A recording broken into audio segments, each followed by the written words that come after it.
to this.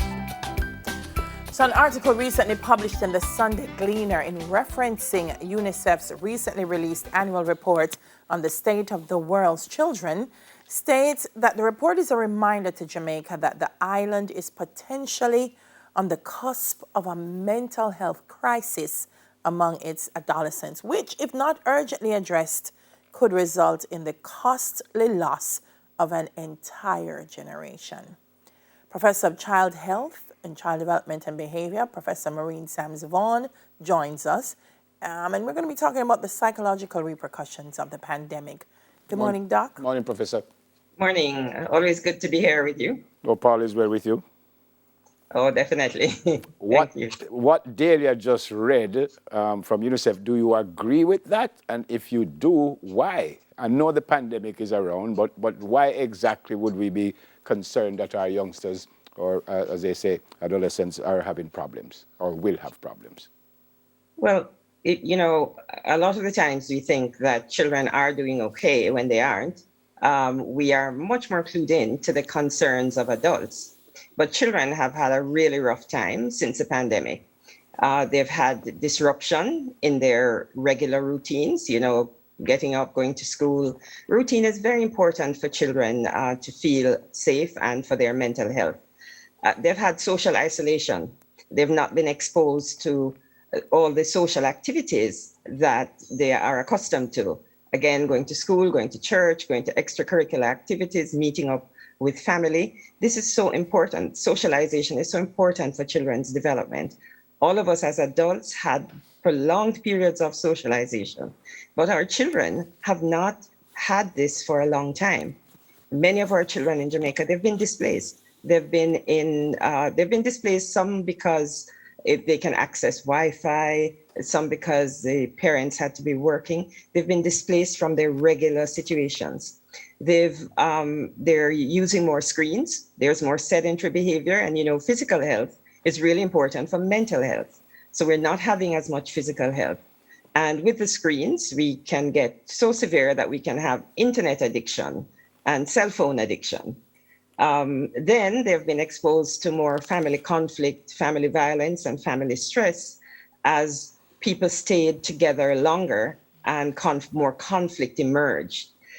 They've also, as persons have stayed together, children have been at more risk for physical and sexual abuse. And then to top all of this off, there has been less access to mental health services just because of limited mobility, lockdowns, just all of these. So when you put all of these together, children have had a lot happen to them over the last year and a half or so. And what's important for us now is to recognize that our children may not be doing well.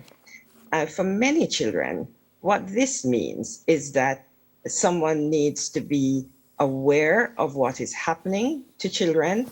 And by someone, there are people who have to be more aware than others. So this is parents and family members.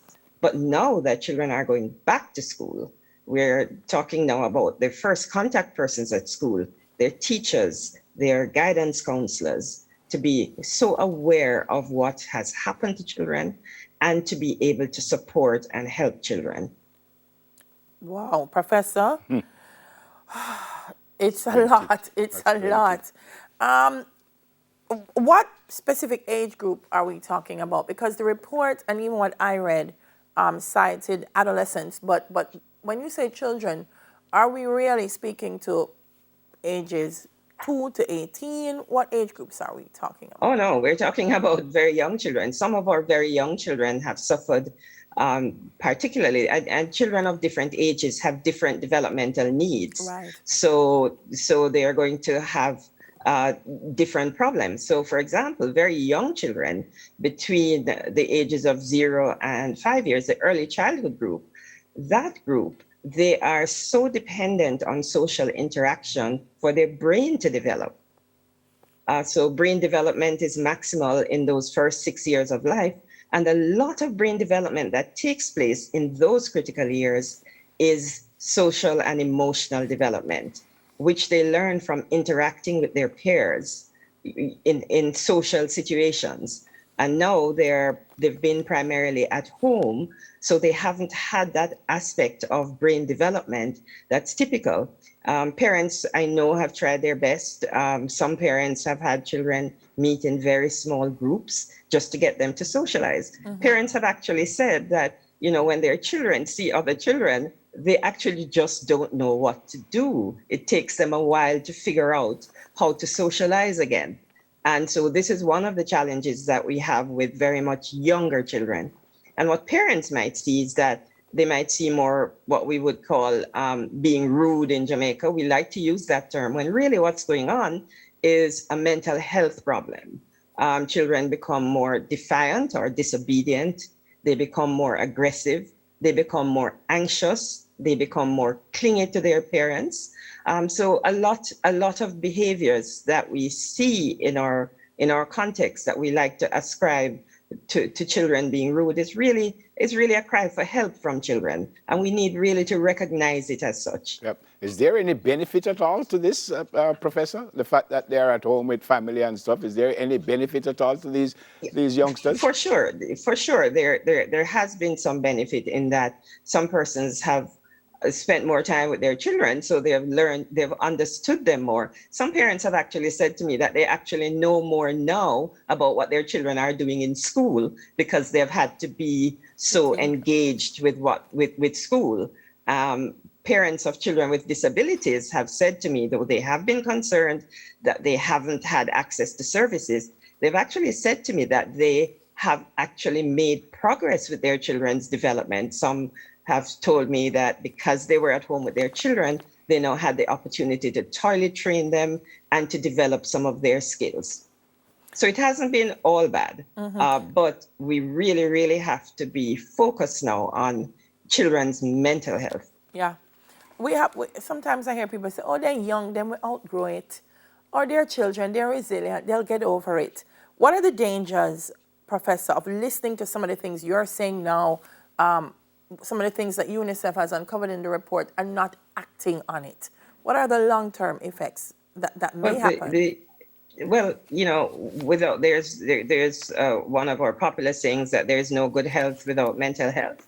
Well, unless our children have good mental health, the learning loss that we've had is going to continue. Children with poor mental health cannot learn.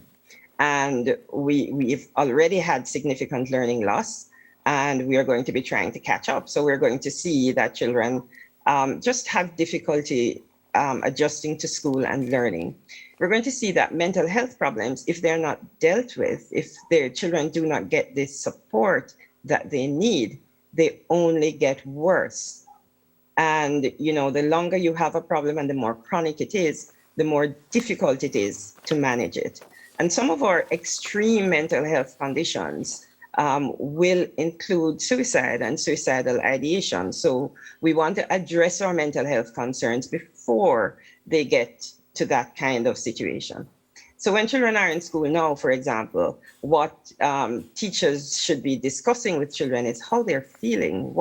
How did they feel through the pandemic? What happened to them? What changes did they have? How did they adjust to those changes? How are they feeling today?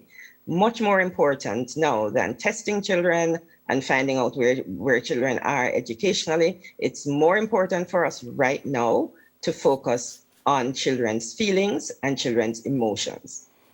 Wow. Are we capable, though? As parents, are we capable? Parents have a lot of, sixth sense. Parents, but what we're asking parents to do is that once they see challenges in their children, and if they talk with them, and it's really important for parents to talk with children and find out how they're feeling as well. If they talk with them and they feel that the children are not doing better, then it's important to seek help. So there are a lot of different places for getting help. The National Parents Support Commission has parent hotlines for every parish. We are lucky to have child guidance clinics all across the country. And if parents go on the website of the Ministry of Health, they will find the locations of the child guidance clinics in their parish. And really, we are lucky that these are pretty spread out all across the country, though many do not operate every single day. Okay. There are also guidance counselors. There are also religious leaders who are trained counselors.